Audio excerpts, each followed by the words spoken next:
Ma'am Krumzari, Impact News ni Impact News ki manung hutna da wahang lalpa na ma'am utara musuri ngasi manung hada kana video topic asi Kuki-Naga tension causes and solution ni. Hai bu topic che akhoi na lokot chabi maram si maroina khoi gi haukiba tha ani rom phajale hai tar February tari dai dagi maroina Litan police station manung chan laiba khoi Litan area dagi khoi maroina Kuki amsung Tangkul-Naga ani ngi marak dagi asugumba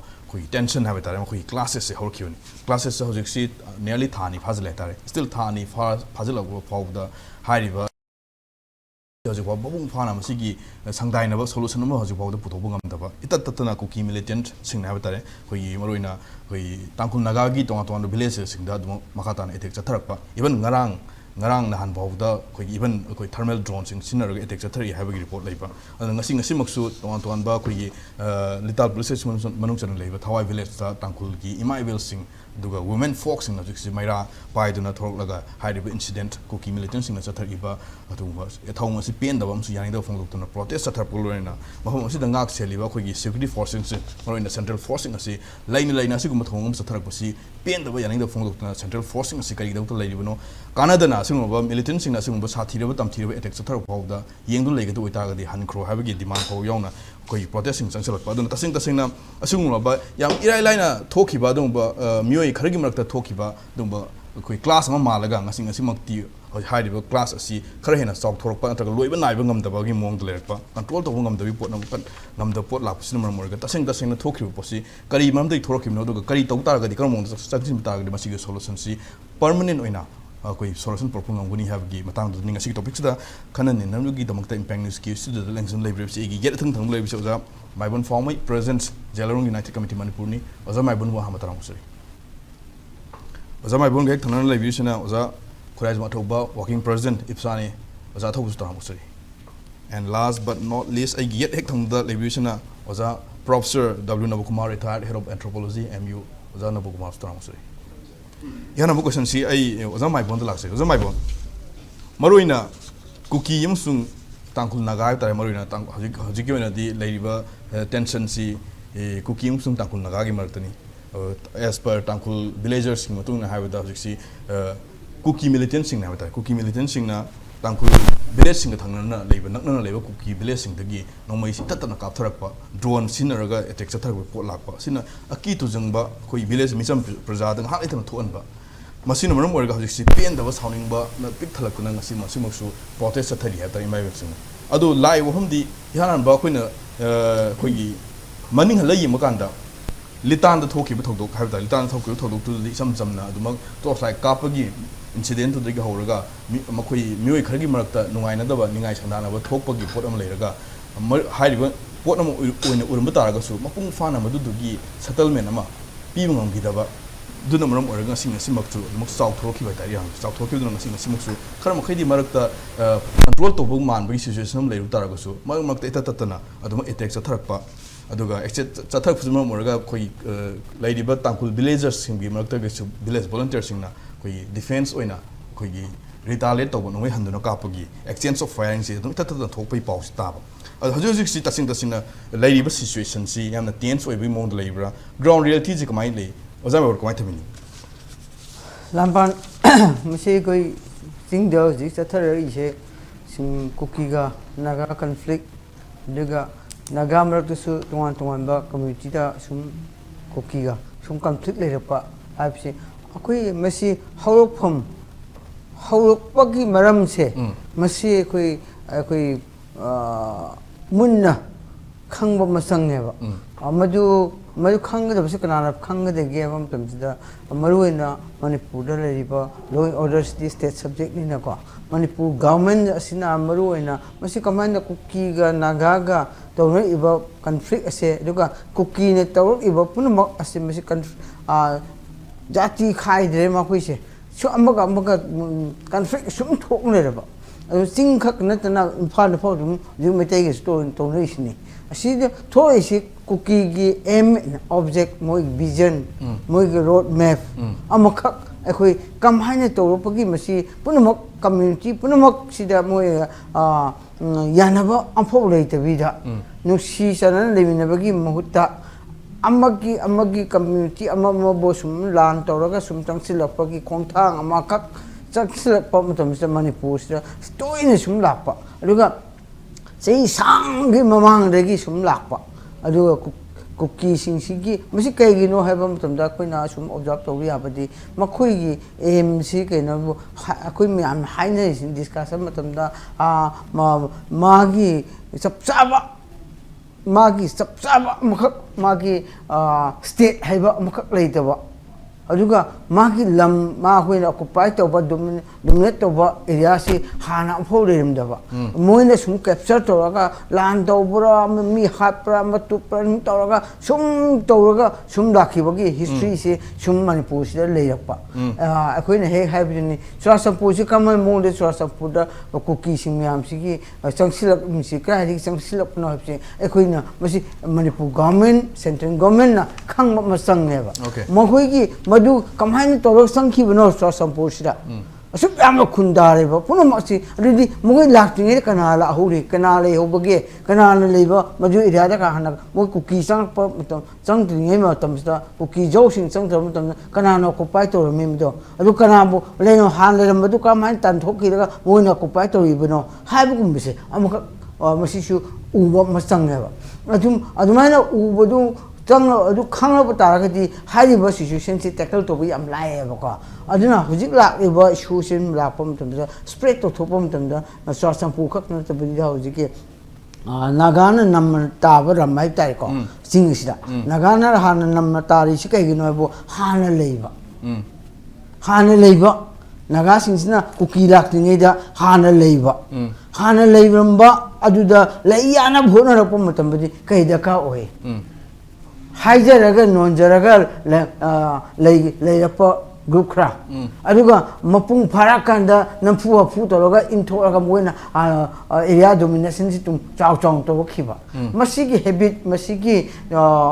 ꯊꯣꯛꯄ ꯄꯨꯝꯅꯃꯛ ꯑꯁꯦ ꯃꯁꯤꯒꯤ ꯁꯨꯝ ꯃꯊꯪ ꯂꯥꯛꯄꯗ ꯁꯨꯝ ꯑꯩꯈꯣꯏꯅ ꯆꯦꯛꯁꯤꯟꯍꯧꯗꯕ ꯍꯥꯏꯇꯥꯔꯦ ꯒꯣꯔꯃꯦꯟꯅꯁꯨ ꯆꯦꯛꯁꯤꯟꯗꯕ ꯑꯗꯨꯒ ꯄ꯭ꯔꯖꯥ ꯂꯩꯃꯤꯟꯅꯔꯤꯕ ꯃꯌꯥꯝꯁꯤꯁꯨ ꯌꯥꯝ ꯁꯦꯔꯤꯌꯁ ꯂꯧꯗꯕ ꯃꯁꯤꯒꯨꯝꯕ ꯄꯨꯝꯅꯃꯛ ꯑꯁꯤꯒꯤ ꯍꯧꯖꯤꯛ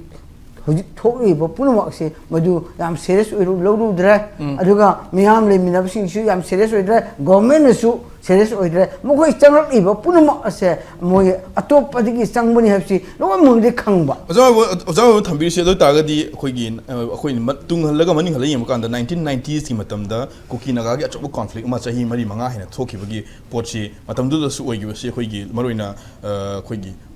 ꯀꯨꯀꯤꯁꯤꯡꯒꯤ ꯑꯣꯏꯕ ꯃꯈꯣꯏꯒꯤ ꯇꯦꯔꯤꯇꯣꯔꯤ ꯑꯃ ꯑꯩꯈꯣꯏꯒꯤ ꯅꯥꯒꯥꯒꯤ ꯑꯦꯔꯤꯌꯥꯗ ꯆꯪꯁꯤꯜꯂꯛꯑꯒ ꯑꯗꯨꯒꯤ ꯃꯑꯣꯡꯗ ꯑꯩꯈꯣꯏꯒꯤ ꯃꯔꯨꯑꯣꯏꯅ ꯂꯦꯟ ꯗꯤꯁꯄ꯭ꯌꯨꯠꯅ ꯃꯔꯝ ꯑꯣꯏꯔꯒ ꯊꯣꯛꯈꯤꯕꯒꯤ ꯄꯣꯠꯁꯤ ꯉꯁꯤꯃꯛꯁꯨ ꯍꯧꯖꯤꯛ ꯍꯧꯔꯤꯕ ꯏꯁꯨꯁꯤ ꯆꯞ ꯃꯥꯟꯅꯕꯒꯤ ꯃꯃꯤ ꯑꯃ ꯇꯥꯏꯌꯦꯅ ꯂꯧꯕ꯭ꯔꯥ ꯀꯃꯥꯏꯅ ꯊꯝꯃꯤ ꯑꯗꯣ ꯍꯧꯖꯤꯛꯀꯤꯗꯤ ꯑꯗꯨꯃꯥꯏꯅ ꯂꯥꯛꯄꯁꯦ ꯑꯩ ꯊꯝꯖꯒꯦꯕꯀꯣ ꯍꯧꯖꯤꯛ ꯁꯨꯃꯥꯏꯅ ꯂꯥꯛꯄꯗꯒꯤ ꯍꯧꯖꯤꯛ ꯂꯩꯔꯤꯕ ꯃꯈꯣꯏꯁꯤꯡꯁꯤꯒꯤ ꯁꯨꯝ ꯆꯪꯁꯤꯜꯂꯛꯄ ꯑꯗꯒꯤ ꯍꯧꯖꯤꯛ ꯑꯩꯈꯣꯏꯅ ꯊꯦꯡꯅꯔꯤꯁꯤ ꯀꯩꯒꯤꯅꯣꯕꯨ ꯀꯨꯀꯤ ꯍꯥꯏꯁꯤ ꯀꯗꯥꯏꯗꯒꯤ ꯂꯥꯛꯄꯅꯣ ꯀꯨꯀꯤꯅ ꯄ꯭ꯔꯣꯕ꯭ꯂꯦꯝ ꯀ꯭ꯔꯤꯌꯦꯠ ꯇꯧꯔꯤꯁꯤ ꯀꯩꯒꯤꯅꯣ ꯑꯗꯩ ꯄ꯭ꯔꯣꯕ꯭ꯂꯦꯝ ꯍꯥꯟꯅꯗꯒꯤ 1919 ꯁ꯭ꯋꯥꯏꯗꯒꯤ ꯍꯧꯔꯒ ꯁꯨꯝ ꯂꯥꯛꯄ ꯄ꯭ꯔꯣꯕ꯭ꯂꯦꯝ ꯀ꯭ꯔꯤꯌꯦꯠ ꯇꯧꯔꯛꯄꯁꯤ ꯍꯧꯖꯤꯛ ꯐꯥꯎ ꯁꯨꯝ ꯇꯧꯔꯛꯏ ꯑꯗꯨ ꯑꯣꯏꯔꯗꯤ ꯃꯈꯣꯏꯅ ꯁꯨꯃꯥꯏꯅ ꯆꯪꯁꯤꯜꯂꯒ ꯄ꯭ꯔꯣꯕ꯭ꯂꯦꯝ ꯀ꯭ꯔꯤꯌꯦꯠ ꯇꯧꯔꯤꯕ ꯄꯨꯝꯅꯃꯛ ꯑꯁꯤ ꯀꯩꯒꯤꯅꯣ ꯑꯗꯨ ꯎꯅ ꯈꯪꯅ ꯑꯩꯈꯣꯏ ꯃꯌꯥꯝꯁꯤꯅ ꯒꯚꯔꯟꯃꯦꯟꯠꯅꯁꯨ ꯌꯥꯝ ꯆꯦꯛꯁꯤꯟꯗꯕ ꯍꯧꯖꯤꯛꯁꯨ ꯑꯩꯈꯣꯏ ꯂꯥꯎꯔꯤ ꯕ꯭ꯔꯍꯃꯥ ꯁꯥꯏꯠꯇꯒꯤ ꯆꯪꯁꯤꯜꯂꯛꯄ ꯑꯩꯈꯣꯏꯒꯤ ꯏꯂꯤꯒꯦꯟ ꯏꯃꯤꯒ꯭ꯔꯦꯟ ꯆꯪꯁꯤꯜꯂꯛꯄ ꯇꯦꯔꯣꯔꯤꯁ ꯆꯪꯁꯤꯜꯂꯛꯄ ꯍꯥꯏꯅ ꯂꯥꯎꯔꯤꯑꯕ ꯂꯥꯎꯔꯤ ꯑꯗꯨꯕꯨ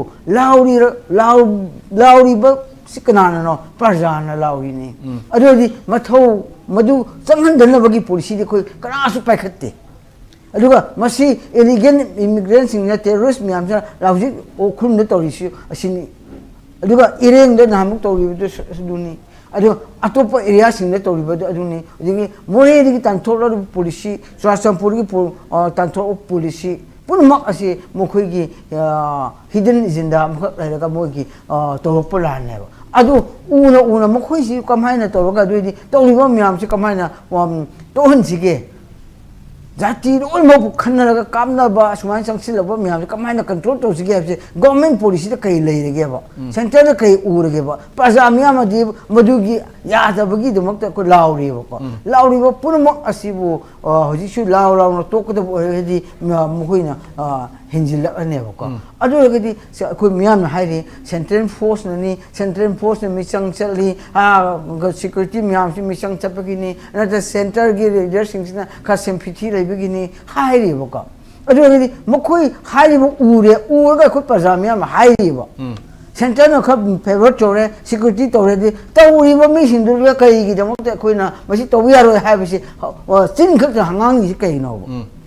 प्रजा मियामना सिविल ऑर्गेनाइजेशन लेजिबो पेन दो मियाम जुन लाउरिबो सि कनाना तागदबनो स्टेट गवर्नमेंट न तागदबनी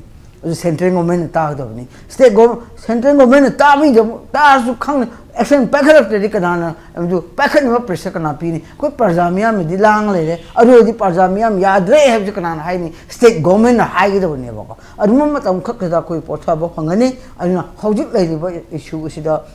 हौजिक तंखुलगा कुकीगा होजिकी लेतांदा कन्ना होनरी अदि मधु मतुन कराई थोकदगे मु खंगद्रिबनी अदुना हौजिक लेरिबा कोइना फर्स्ट टाइम ले थमजनिबदि मसी कुमबो थोरिबा पुनमक असे मसी कनाना थोहिमबनो काइगिदमक थोहलिबनो हाइबते आइनिगी ऑब्जर्वेशन ओलालमी याई चुममी याई दबो समथिंग गवर्नमेंट ऑफ इंडिया ना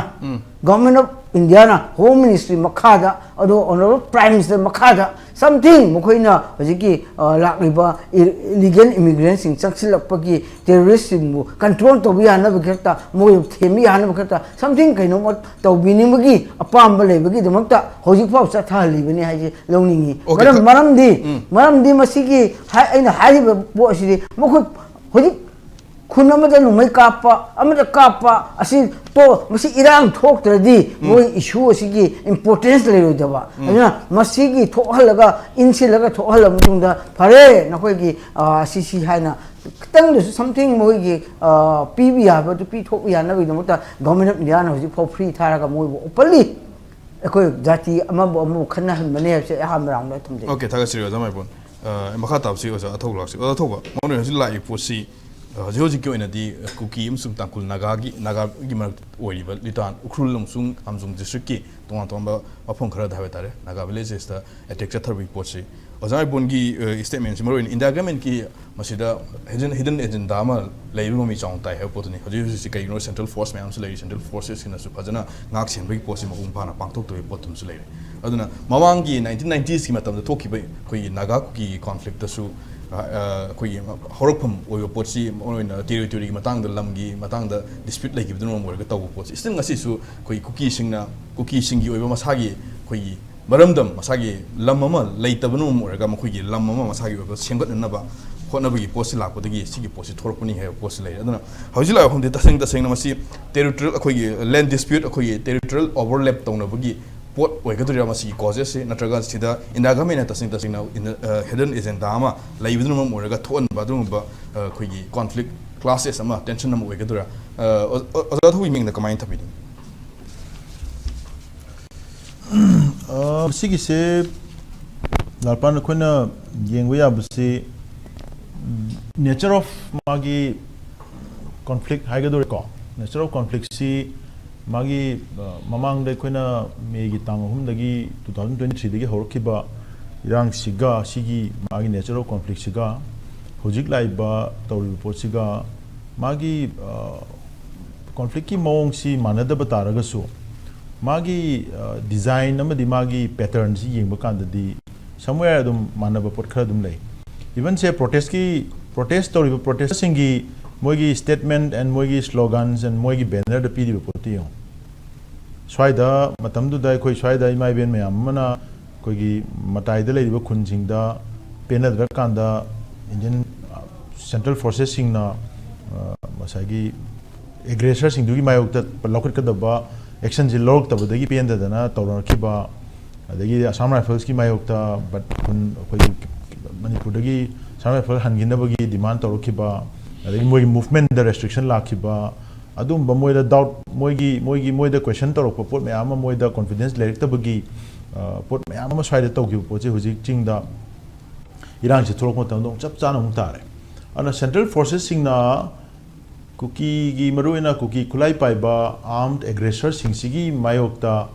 moine yamna kano oina yamna moderate oina natraga moine yamna complacent oina leithoi se kari gino haiba wang ni ujilais aduna masigi poche khoni yeng matamda makhoi si moigi higher ups dagi authority dagi yam clear oiba moida directive sama pitta baina aduna directive se pirak tabanina makhoida tabuk tu sinaraktabnina moida piraibe advice tuna India government appeal tawga thamiba Kuki khulai paiba singasi sakmai yengaga loinaga dabani haibagi adugi advisory du soin la amane madu lakuduna maram orakanda moigi mayokta moigi mathakta thabam ta tawde okay ada hojik laiba poti kaino da ahan bada moina tawromisi Kuki settlement area singsigi area domination ne area domination si Maitai singa ahan bagi tongnarak matam sida hojik Churachandpur then portion of sagi Kangpokpi then sagi nangi Tengnopal Moregi area sigi Chandel gi area portion of Chandel area hari basigi mafam singsi makoina hojik moi wakhanda completely masi koigi moina control toroga moina seize toroga occupy toroga territory ne moina khalle adu sigi manung sida moina tobe any movement maybe illegal maybe illicit all sort of moigi activities kudi maksi state ki administration na thoina moida khogi ayet papan ba thing ba pibagi possibility laitana moisi adumatik yamna maning khatam na moi toning ba tawlere ara moina set toriba moigi area domination si Manipur gi map ta moina map ama he yeiba ji Kuki jo council gi logo daga yawriba map to adui map to da smaina Imphal si maruena Manipur valley gi portion si foothills ki chingi saruk ki smaina yomjal akanda swai si samdabane da tat pe area am yawriba mate khra samaga mathak ki portion am tat leba aduna Kuki settlement area gi contiguous dominated area ma demarcate tongna bo honang matamda hoji ukhul gi sina kaithel haiba jaga sina cycle block ka litan block ka ani sigi magi connection se aduda settle toriba tangkul gi settlement area sina only barrier oirga leba okay so they want to remove this barrier ana madu barrier do moina che tharaga request oroga khul hongba dudi oiroi dabani na there is an understanding kana understanding makhoi da endorse tor moida support toriba authority duga makhoi gai mal understanding am leira yanabam leira kanda makhoi na toriba aggression se masida ka hena kan media yeng daba adu aggression du digi against the counter akhoi measures local defensive measures counter measures loraka doriba group to adudana restriction to aduna ni khulai phagat pe khoko bui tore khole adu tore na hairi is bunker to ko ba hairi se ana masigi design si it's a well calculated ada masida hujik moina amuk kyam singna design to ke hai kanda masigi target se makoina masi whole naga haina chalan dana bo na they want to compartmentalize the aggression surgical strike am boy tong na bo na kaigino hai kanda maduna kaigumba naga gi whole conglomerate naga da lanta bane na lo gita ragadi senapati na react rong matamda Kuki becomes strangulated Kuki access layer roy mamu mainland Indian state ka Kuki gi dominated area singa gi link se tat ka doine ba ana asigi link si zum access to thamna na bo honarak matamda Kangpok pirongi pomai di yaude mau di yaude akhoi noi da khu thabana te tangkul da na te a ka thangal da na te ado akhoi di only tangkul gi akhoi da torok posing si da tawbani na hairaga asikakta da moina kan fine tawno ba yam hising na tawe ba aduga na sona kan gi nangi se national highway ano gola iba sigi akhoi gi haflong gi lambi si se kari harado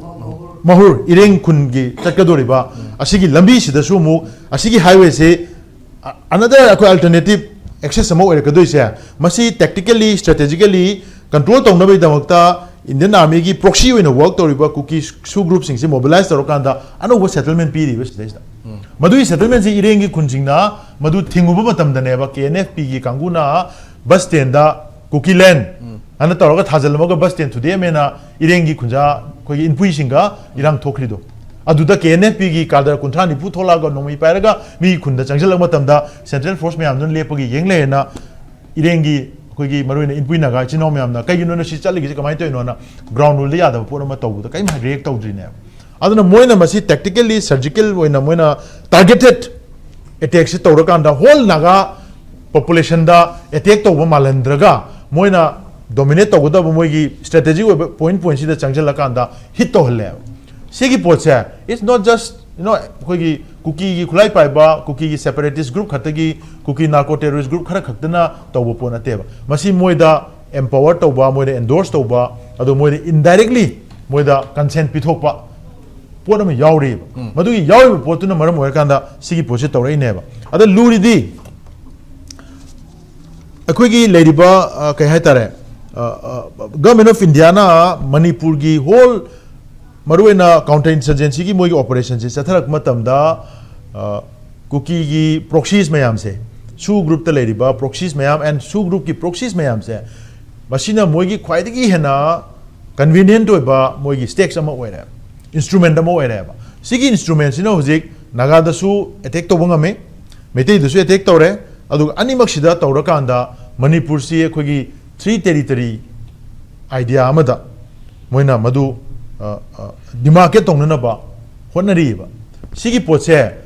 not by decision from New Delhi moin to tahna honai not by decision but by circumstances on the ground people ne yada dana moi masen amaga una yaraktabadagi moi gi oiba secure territory sem de yada dana semak pani na haibaji tahana na bona bada ground work khara torokone adugi ground work tu dane ba Kuki khulai pai ba singsina target village target settlement area singsida attack toroga confrontation thola kanda hujikti meitei gadi moi wakhanda physically separated oire habase Kuki singna adu narrative si yam to propagate tobuni madu India government acknowledge toroga central force thamjalaga mi chalande akoina hangdoe akoina imphal hange ana hairaga su adagi mi lakpase aur akoi mina chatkab dose state force na thingal le central force na thingal le mina lakche ge su thingal le aduga sona kanda adu thingaga demarcate toro leire na haira kanda mu nagagi leriba area singsida su adugi same pot se targeted oina mu tangkulam toba ireng dom toba naga je holana chalanda ba adagi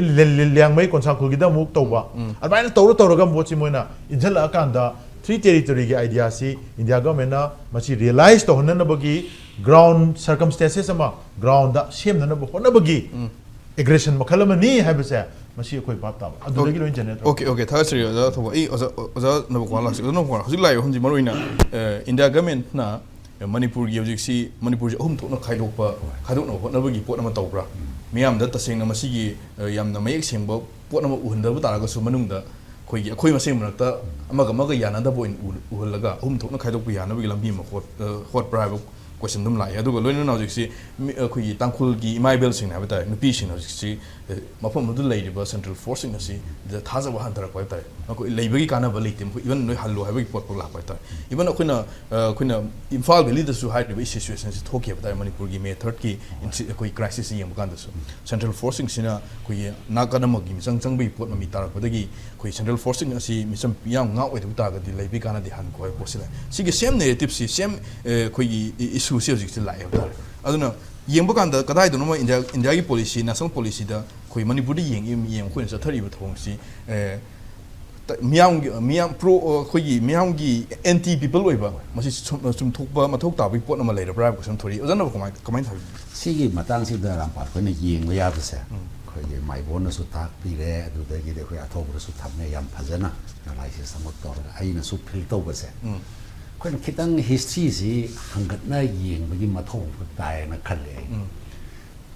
Manipur da khoi na so called hai ge ko e Kuki ai na khoi na hai ri se ani mak sem ma mak blanket terminology mi akak na ba specific ethnic group ma gi maming na blanket terminology wai na British ki administrators in a season na ramba po ni aduna masi gi po se British ki matam da gi kumai torom ge bu akhoi na Kuki ni hai na kauri ba sing se masi tongan ba sing da tari ba community sing si control tawna bo hona bada spying tawna bo hona bada British ki administration na season na raga moi si mapan dagi Brahma dagi web na ina sangakpa kangrup sing tongan ba naga ta ba naga ri tongan liang mai ta ba jaga da dei tangkhul ta ba jaga da moi sing si gi adagi mau maram sigo bai mafam macet ta moi gi khul masa sing je ta han le raga makoi gi British ki khoi gi matam do da British ki mayok te he move tawwa koi gi tongan ba koi gi tameng long da lei ba kabui gi khangde adai liang mai gi khangde adai di khwai de gi he na tawri ba koi gi mau maram gi sida tawram ni ba sigum ba sing si gi pau se khoma ga ma koi sing si kari hai ni to some extent control taw na ba ya na ba gi da mak ta season na ram ba strategy ma colonial matam da lei ram ne sigi colonial rule gi policy si ma government of India na ningkha tamba matam da su kitang samjal la hair kana season ne ai na khalle ai okay aduna masi administration ga wa na kitang samjal ga matam tien mani na majudagi Manipur da matam khara Bharat ki lainga ki phibal da Manipur si punna yaw raba matung da tongan ba khoi gi phurup ki oiba kari ha ni lalho ba pen da na maram na haura iba lalho ba si da Manipur gi valley gi leiri ba lalho ba si adai di akoi na tongan ba naga gi akoi NSN IM kai na tongan lai ba si gi naga gi movement mayam si torpo matam da akoi gi colonial gi matam da season naramba saba policy do government of India adopt ta ya okay maram da na masi akoi law na ma da hairaga biological control hai maram di Manipur gi tampaki lalho ba sing si India gi lami ga hunahan babudi control tong na bahona babudi sigumba kuki gi mi singida season na re araga moi de hana de dum tawrani na moi da paisa pira season na laga di moi da thada ba paisa duga india government na yeng matam da ngasai Indian army na lairiba insurgency bu haira su some movement si bu namdhana ba hona ba da tawriba thada ba paisa duga ani se economically moi da thada ba ne na paya aduna moi gi lami su sidre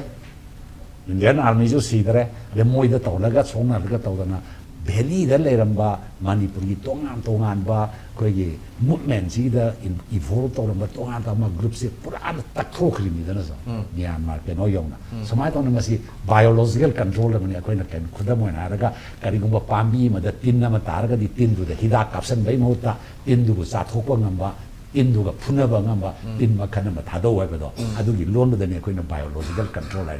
sigi biological control to na ba gi policy si government of India na colonial policy do adopt or ga sumda ko duna ngasi bau sa thara ko duna ngasai gi kari hai ne kuki ma so government of India gi home ministry gi makha da le ba sin sigi marakta some a kind of alliance hai tare thagai sengna akoi na ai bo ina ma udraga su moi gi manung da hidden alliance ma di le ya adu gi proxy alliance or so hidden alliance ma bu le madu gi reflection ne ba koi na ngasi ure i mayam si aduna si mayam si lang matam da ai gi wakal le ding ngasa ai koi na thammi ba topic si bo tangkhul kuki khoi gi nang hai do kariya ba tension ba hai ra kariya ba nang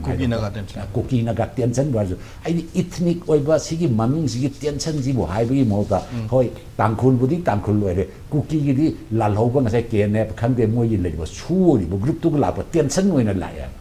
aduna thagai mo se na ko na so solution hai padam da kari gum ba group ani khaki marak ta yana da ba na maram oi da na matam kharagi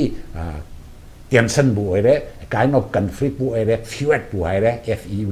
bu oi adu oi ra ga di matam gi matung na adum yana ba se adum purak na ba ne hauji ting asai ko thau bona su hai ri ba dei mai bona su hai ri ba kuki singi oi ba yamna strategic oi ba makoi gi goal ama phangna ba hona ba da phangna ba hona ba du strategic ge loina changsan lak ba khongjang am ba ko oi ba ni na solution je sum purak pa ngam da ba ne purak pa ngam da ba se moi gi potu changsan ba adu ga loina na government of India ga moi gi hidden oi ba alliance sama lei ba do na maram oi da na khoi na su moi da di kitang favor to do no ga atopa group to da na hekta kan na to ba aduna akhoi na ka swai da hainga ri ba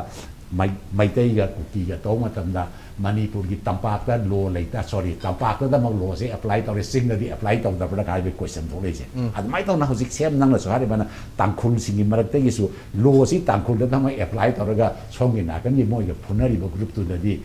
yen muknari bo group si da di law si apply to da bu gi wakalo na ma lai je masi da gi dum tholak po po ni masi gi situation si da gi analysis to da tholai bo po se ngasai gi mo gi leinari ba hidden oi ba alliance ma lei da na mo gi marak da adi hidden alliance gi reflection do akoi na sum reality da tarak pani hai tare adu das da akoi uri si marina India government ki ma hedegi adum central leadership ma hedegi ai tare thaja ba miyam da thaja pira lei basi Manipur gi apun mi saktam Manipur gi territorial integrity si ahong ta leiroi masi compromise tawro posim di dum haiba adubu amorom da hoji yemakan da leiriba situation sidadi Manipur si manung da ani na traga ahum thokna thuai na ba gi pot ama urakpa aduga kuki tongan ba mkhoi gi leiriba hoji gi hidden agenda sida mkhoi gi pamli mkhoi na tawri demand si phangba ya ba pi gi ya ba gi pot ama leirabra habi pot si lakpani na kadai don contradictory statement si kadai don contradictory aduna ngasai gi pose channel se akoi na haja channel se ani hum thona yeng da ba yarak tre ba ko ngasai thobun so hai don akoi gi loan da di mayam gi phajaba mapan thongi oiba pot da di Manipur gi territorial integrity kai heloi hai ba gi wa do mai da na honorable home minister Amit Shah na ba Tripura ga Manipur ga di Bharat ta merge to bu gi mo gi tongan ba boundary ma ga loina na Bharat ta yor pane da mo gi territorial integrity kai heloi ba gi pot di any miyang gi oiba public meeting da hai ba official oiba ma gi statement da dum thok ba thabak ta na kedoge bu thabak oina ulakpa matam dana hairi badu ulaktaba aduna chin ga khut ka mana da bai chin dana ama tawwa khut haidi action dana ama tawropogi pose koina dum uwa phangya masigi arai bu khuda ma ko aina sum yengjaba matam da Manipur gi political history da ahan ba oina kasagi group oiba ko gi maitai dai akoina blanket terminology amana oina leriba kuki di blanket terminology amona leriba naga ahum sigi Manipur gi political kainosi ngasagi haiba group ahum sigi maitai naga kuki adana ethnic wise oina thugaira kanda masigi reflection si akoina maitai dagi chief minister hape aduga naga group dagi deputy chief minister ama kuki group dagi chief minister ama oina hapa isi Manipur gi political history da han mani ngasai masigi wakhalon sisu kari gi reflection no mogi wakhalon da leiba ngasai athobu no so haiba laiba pose moina thugai ningda bagi mawong da dum hairaga swai da kak sum insallaga moi masen punna ba yadramina adum kaina ba tabni haibagi wa sar kam sa adugi phibam ama adugi condition ama create tawna bo hona bani haibani moi adugi condition ama moina create tawriaba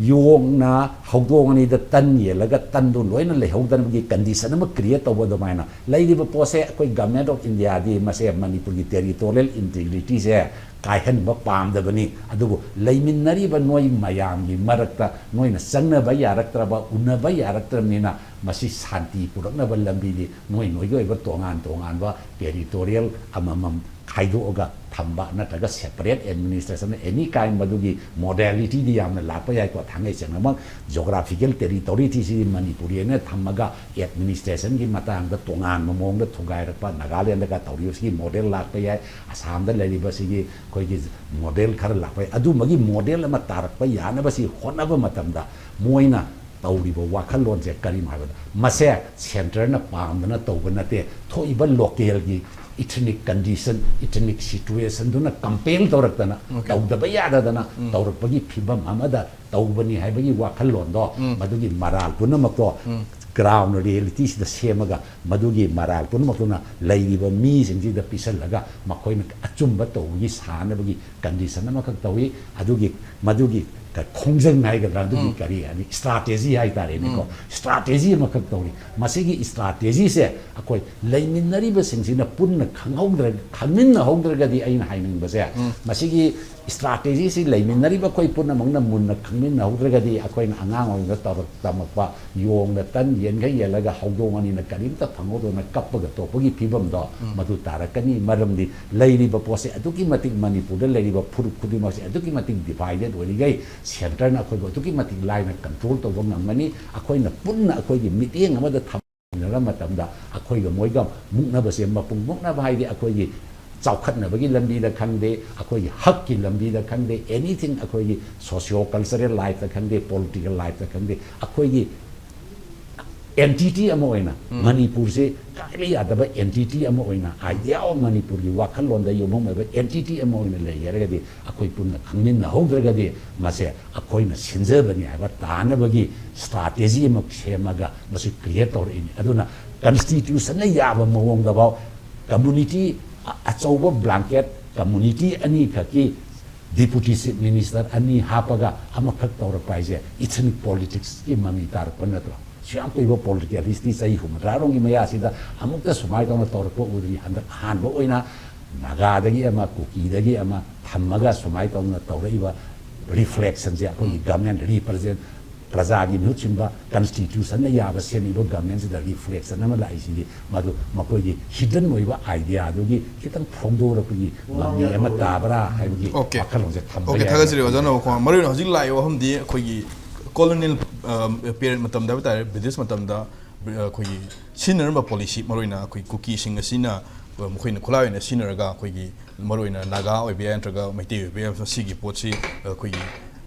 kuki dagi ma khoi information long na ba british matam da senior ba pot to still ngasi moksu india da tilama tung da india ga mena british policy ngasi moksu chatharaga leiba posin norm ga leiba community sing marak ta nuksina da ba tension gi posi lan ba gi atro macham bo ba duga india government ki ma khede gi di manipur gi territorial integrity manipur apun bi saktam je ka hello ha ba gi bohum si chinda haiba bohum lei tar ga su khoi chinda na ma haraga tawthorok pa khut na ma tawthorok pa ga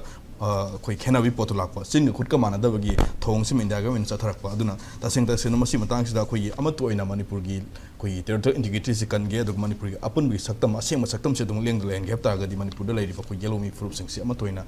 khamina ba lai ri issue si india government amsung kuki marakta khoi masen understanding leiner ga mo khoi na chathari ba hidden policy hidden elenja si kari no ha ba sa khoi pun khamina ra masi theng na ba ngam na ba khoi apun ba gi adum ba pangal ma apun wi saktam amudi sagat min na ba tangai fa pon ndi le ho ba aduna taseng tasena khoi gi fruit masing marakta khoi divide and rule policy ma chathari posimati ngak thok ba ngam na ba khoi na le min na ba gi tangai fa dam di lai ri